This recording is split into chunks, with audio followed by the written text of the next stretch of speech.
Waking up to a new sunrise, looking back from the earth.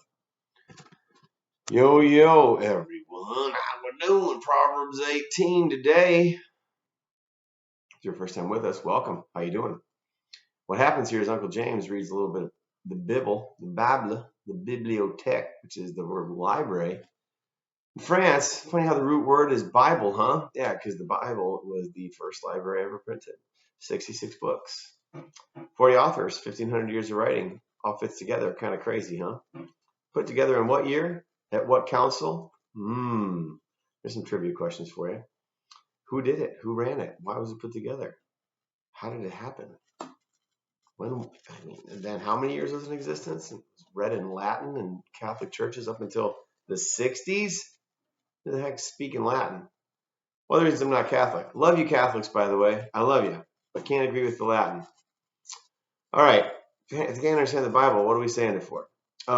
Here's the deal. I read a chapter of Proverbs, and then, although I've read this before, I haven't read it for a while, and then I give my on-the-spot commentary, usually based on whatever jumps out at me. There's no way I can cover the whole chapter because Proverbs, as you'll see if you don't already know, is oftentimes each chapter is a book of sayings or a book of quotes, just in order.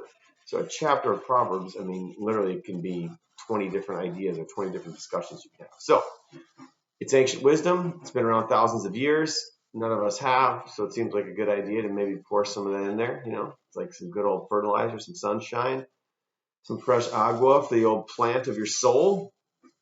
And hopefully it's a good thing for you, right? I'm a big fan of, read it on your own. Don't listen to me if you want, whatever, read along with me, whatever, be reminded of it. Don't have to read it, just listen to me say it while you're driving or working out or whatever you're doing. And then please take a few minutes to subscribe, comment, whatever the heck else you do on YouTube. Is there a like thing? Whatever.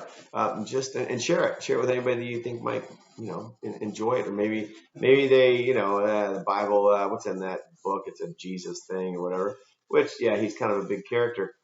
But, Proverbs is not about that. Proverbs is just ancient wisdom, regardless of what side of the fence you're on with the Jesus thing.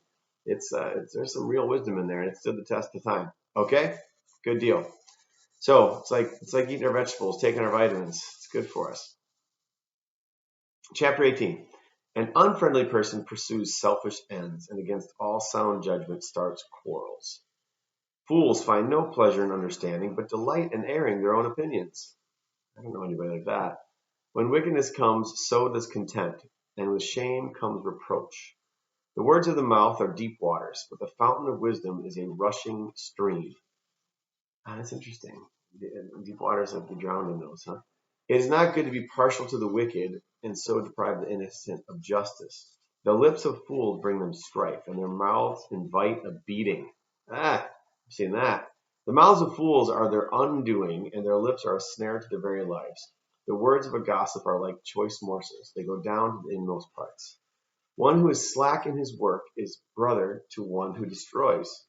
The name of the Lord is a fortified tower. The righteous run to it and are safe. The wealth of the rich is their fortified city. They imagine it a wall too high to scale. Before downfall, the heart is haughty, but humility comes before honor. That's got to be the fifth time we've read a verse like that. The pride before the fall, humility before honor. To answer before listening, that is folly and shame. I'll say it again. To answer before listening, that is folly and shame. What's interesting is define listening. The human spirit can endure in sickness, but a crushed spirit who can bear? The heart of the discerning acquires knowledge, for the ears of the wise seek it out. A gift opens the way and ushers the giver into the presence of the great. In a lawsuit, the first to speak seems right, until someone comes forward and cross-examines. Casting the lot settles disputes and keeps strong opponents apart. A brother wronged is more unyielding than a fortified city. Disputes are like the barred gates of a citadel. From the fruit of their mouth, a person's stomach is filled. With the harvest of their lips, they are satisfied. The tongue has the power of life and death, and those who love it will eat its fruit. He who finds a wife finds what is good and receives favor from the Lord. I will attest to that. The poor plead for mercy, but the rich answer harshly. One who has unreliable friends soon comes to ruin, but there is a friend who sticks closer than a brother. Wow, lots of cool stuff in there. I found myself kind of making little comments. They were just kind of loose right now, but maybe that's a good way to do it. Just comment as I go because it's kind of hard to go back. So again, there was the idea of pride. Look out for pride. We talked about pride yesterday or the day before. So look at that if you want to know what we're talking about with pride here. There is a healthy pride. There's also unhealthy pride, and that's what we're talking about. The tongue has the power of life and death. That's interesting. I was just speaking with somebody the other day, and I might actually mention this in the video 5 or 6 days ago, so sorry if I'm repeating myself. I don't remember exactly what I said. But this idea that when I was a child, or younger, child. I guess I was younger when I was a child, huh? I was younger yesterday. I love it when people say, there's a joke, I think it's Jim Gaffigan says, wow, I look younger in that picture. Or maybe it's somebody else, but wow, I look younger in that picture or something. And it's like, yeah, you're younger in every picture. Anyway, the tongue has the power of life and death, and those who love it will eat its fruit. So interesting. I guess that could go in both directions, life or death, right? But anyways, the phrase was, sticks and stones may break my bones, but words will never hurt me. And now we're just 48 hours removed, the time that I'm filming this, from this crazy incident at the Oscars. And I put up something I wrote. What I posted on social media almost immediately after that happened, because I had multiple people texting me, asking me what I thought about it. And so I just posted on Facebook and Instagram or something, a picture of Will Smith slapping Chris Rock and Chris Rock, woo. And so my thoughts are in there already, but that brings up this whole phrase. And I was talking to my children at the table just a week or so ago about this. So crazy that this all just happened at the same time. But sticks and stones may break my bones, but words will never hurt me. Now, what that was used for is when you're a child on the playground or there's bullies or whatever, and kids can be mean and they say things purposefully just to hurt you. And I always tell my children, if someone says something hurtful to you, it's because they're hurting in some way. They're either angry or they're sad, and they're trying to make you angry or trying to make you sad. The typical bully, or that's a physical bully or a verbal bully. That's what's going on there. They're trying. Misery loves company. Okay, the bully, the sad person, the angry person, the mean person, the mean girl. They're trying to pull you down because they're in pain, and they're probably too young to really understand it or how to express it. And so what they're doing is just lashing out at other people to try and bring them into pain as well. So I try to teach my children to feel sorry for those people. Now, if someone's pummeling you in the face or insulting you, it's kind of hard to feel sorry for them. You want to feel angry at them because we all have feelings and we all get hurt. And so, yes, words can hurt, but that phrase, sticks and stones may break my bones, but words will never hurt me. The idea is to think of that and to repeat that even to the person throwing the nasty words at you.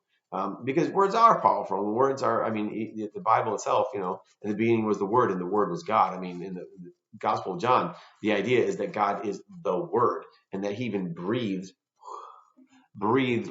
existence into happening, or our existence in happening, just with His words. Let there be light. That idea. So words are powerful, and we have to understand that. But that phrase is to encourage a young person or child who's being bullied verbally to just kind of have, water off a duck's back. Hey, those words don't hurt me. Sure, you can hit me with a stick or throw a rock at me. That's going to hurt me. I can't fix that. If you hit me in the head with a rock, my nervous system is going to respond. I'm going to feel pain. That's just how it is.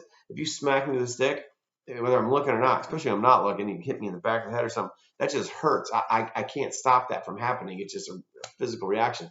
But words, they hit our ears, and then they are processed by our brain, and then we feel the emotions of them. Okay, so there's a stopgap there. There's the words, there's the ear ball. I said ear ball, eyeball. There's the ear canal, right? Then it hits our brains. Our brains interpret what it means, and then our feelings are going to react to those thoughts that we have.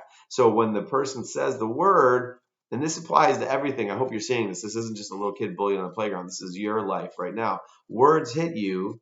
How those words are processed, the meaning you give to those words is going to influence how you feel. How you feel is going to influence how you act and behave, and that's going to determine your results in your life. So if you're going to let a person's words, a hurtful person's words, affect you, you're in trouble. We all know if it's something that we don't know, something we don't care about, those words probably don't matter. If I'm walking down the street, this happened to me once, by the way, it's a whole other story, and a complete stranger stopped and said, "Hey, are you James Glenn?" And I said, "Yeah." And they said, you're a scumbag. And they drove away. My brother knows that story.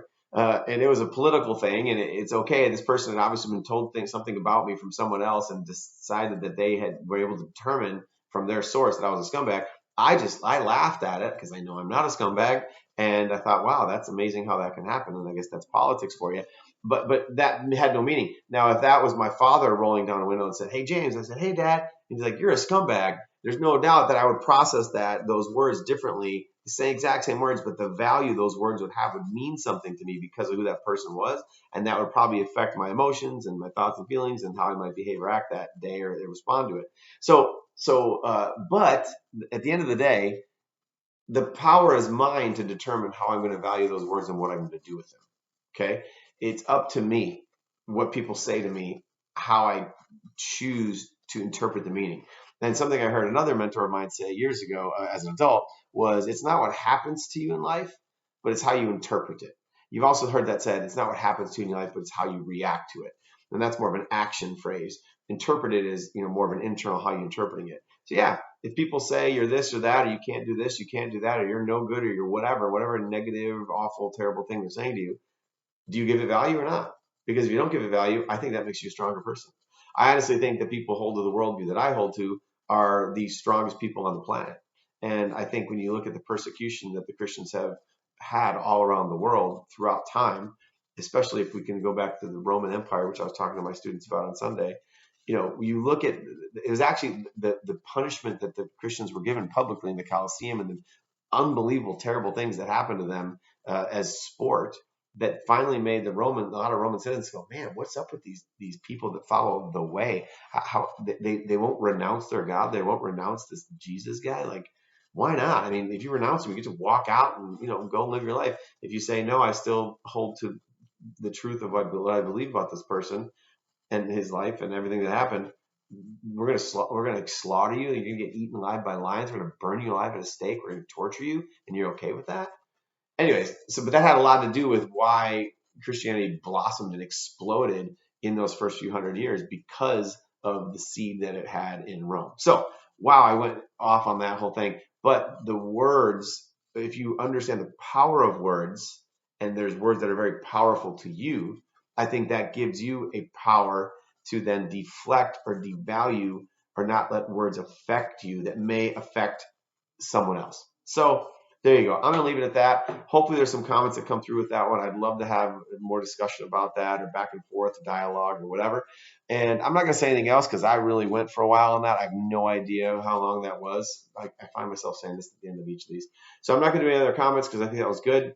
Please read chapter 18. Please post down below a verse that jumped out at you and why. If there's anything that it's going to change the way you do things or think about things or handle things, if it's going to make the slightest change in your world, I would love to hear about it. If you can share that, that's great. And who knows, like I said, and I say, if you're thinking it, chances are somebody else is too. But you know what? They may not be bold enough to just type it out there because, I don't want to share. What if they don't like what I have to say? Hopefully, I just encourage you to not care what they have to say. I mean, care as in like, you're a human and you have a thought or idea, but not care like, that's going to really affect me and you hurt my feelings. I'm so offended. All right. Do you like my whining? Okay. Hey, we're going to end with some more Name That Tune. This one's a little more obscure. I'm going to see who gets it. Okay. Here goes DJ Jazzy James with his music. All right. All right. Peace out, y'all. Have a good one or a good day or a good night's sleep or a good workout, whatever you're doing. I don't know what you're doing. I can see now with open eyes, darkest water and deepest pain. I wouldn't trade it for anything, 'cause my brokenness brought me to you, and these wounds are a story you'll use. So I'm thankful for the scars, 'cause without them I wouldn't know your heart. And I know they'll always tell of who you are.